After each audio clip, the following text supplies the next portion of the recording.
நம்ம திரைவிமர்சன நிகழ்ச்சியில் இயக்குனர் தனுஷ் இயக்கத்தில் வெளியே வந்திருக்கிற ராயன் படத்தை பற்றி பார்க்க போகிறோம். படத்துடைய ஆரம்பத்தில் ஹீரோவை காட்டுறாங்க. ஹீரோவுக்கு ஒரு 13-14 வயசு இருக்கும். அவருக்கு 2 தம்பி இருக்கிறாங்க, ஒரு கை குழந்தை தங்கச்சி இருக்குது. இந்த சமயத்தில் இவங்க அப்பாவும் அம்மாவும் இவங்களை விட்டுட்டு எங்கேயோ போகிறாங்க. போனவங்க திரும்பி வரவே இல்லை, என்ன ஆனாங்கன்னு தெரியல. இந்த சமயத்தில் தங்கச்சியை காப்பாற்றுறதுக்காக ஹீரோ அங்கே ஒரு கொலையை பண்ணிவிட்டு தம்பியும் தங்கச்சியும் கூப்பிட்டுக்கிட்டு சென்னைக்கு தப்பிச்சு வந்துடுறாரு. இந்த பிள்ளைங்களை சென்னையில் கஷ்டப்பட்டு வளர்க்குறாரு. அவங்களும் பெரியவங்களாகிடுறாங்க. இந்த சமயத்தில் சென்னைக்கு ஒரு பெரிய போலீஸ் அதிகாரி மாற்றலாகி வர்றாரு. வந்தவர் இங்கே இருக்கிற ரவுடி கும்பல்லாம் ஒழிக்கணும் அப்படின்னு முடிவு பண்ணுறாரு. இங்கே 2 ரவுடி கும்பல் இருக்குது. இந்த ரவுடி கும்பலில் 2ஐயும் தூண்டி விட்டு ஒருத்தனை வெட்டிக்கிட்டு சாப்பிட்டோம் அப்படின்னு முடிவு பண்ணி 2 பேரையும் தூண்டி விடுறாரு. இந்த கேங் வாரில் ஹீரோவுடைய தம்பி போய் மாட்டிக்கிறாரு. இப்போ ரவுடி கும்பலுடைய குறி ஹீரோவுடைய தம்பியை போட்டு தள்ளுறதுக்கு திரும்புது. இப்போ ஹீரோவுடைய தம்பியை காப்பாற்றுறதுக்காக ஹீரோ களத்தில் இறங்குறாரு.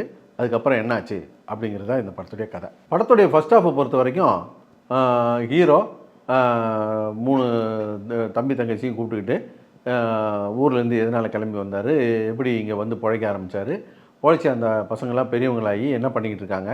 அப்புறம் அவங்க வந்த சென்னை சிட்டியில் 2 ரவுடி கேங் இருக்குது. அந்த ரவுடி கேங் என்ன பண்ணுது, அந்த ரவுடி கேங்கை ஒழிக்கிறதுக்கு ஒரு போலீஸ் அதிகாரி என்ன பண்ணுறாரு அப்படிங்கிறத எஸ்டாப்ளிஷ் பண்ணி கொண்டு வர்றதுக்கு ஏறக்குறைய ஃபஸ்ட் ஹாஃப் ஆகி போச்சு. படத்துடைய மேஜர் ட்விஸ்ட்டும் அந்த ஃபஸ்ட் ஹாஃபுடைய முடிவில் வந்ததுனால ஃபஸ்ட் ஹாஃபை பொறுத்தளவுக்கு நிறைவாகவே இருந்தது. ஆனால் ஃபஸ்ட் ஹாஃப்லேயே இந்த கதை எங்கே நடக்குது, எந்த காலகட்டத்தில் நடக்குதுன்ற குழப்பத்தோடு போயிருந்துச்சு. அது மட்டும் இல்லாமல் ஹீரோ மூஞ்சியை உருன்னு வச்சுருப்பார்.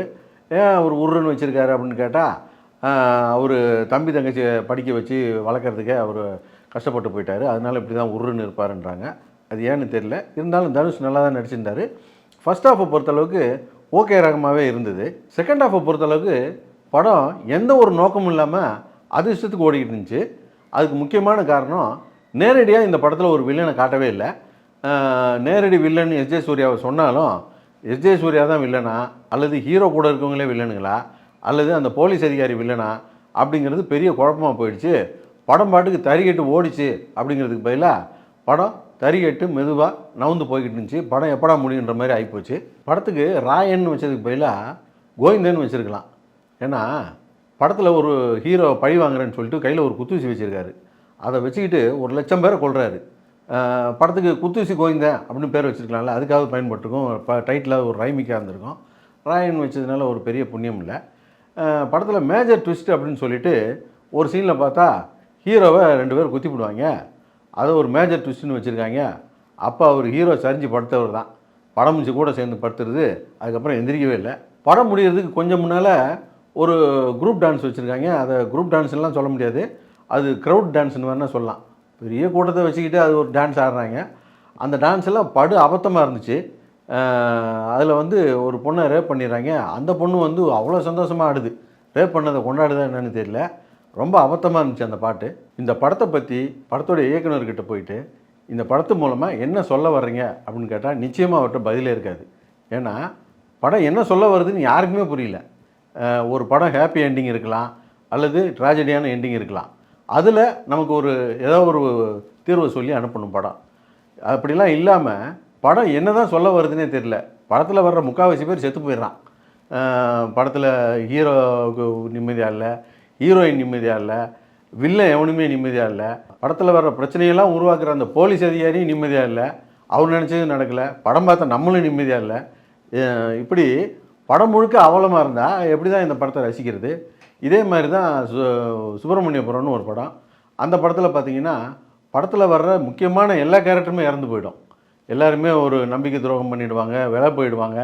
இப்படி அவலமாக போய்கிட்டே இருக்கும்.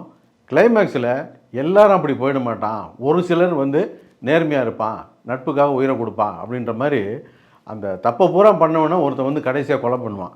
அப்போ அந்த திருப்தியோடு நம்ம வெளியே வருவோம். அப்படி ஒரு திருப்தி இந்த படம் கொடுக்கவே இல்லை. மொத்தத்தில் இந்த படம் எப்படி இருக்குது அப்படின்னு கேட்டிங்கன்னா, நம்ம ஏற்கனவே சொன்ன மாதிரி ஃபஸ்ட் ஹாஃப் பொறுத்தளவுக்கு ஒரு ஓகே ரகமான படமாக தான் இருந்தது. செகண்ட் ஹாஃப் தான் கதை கந்தலாகி போச்சு. படம் எப்படா முடியுன்ற அளவுக்கு ஆகிப்போச்சு. இந்த கதையே போதுமானது தான் ஒரு நல்ல ஒரு ஆக்ஷன் படமோ அல்லது நல்ல ரிவெஞ்ச் சப்ஜெக்டோ பண்ணுறதுக்கு.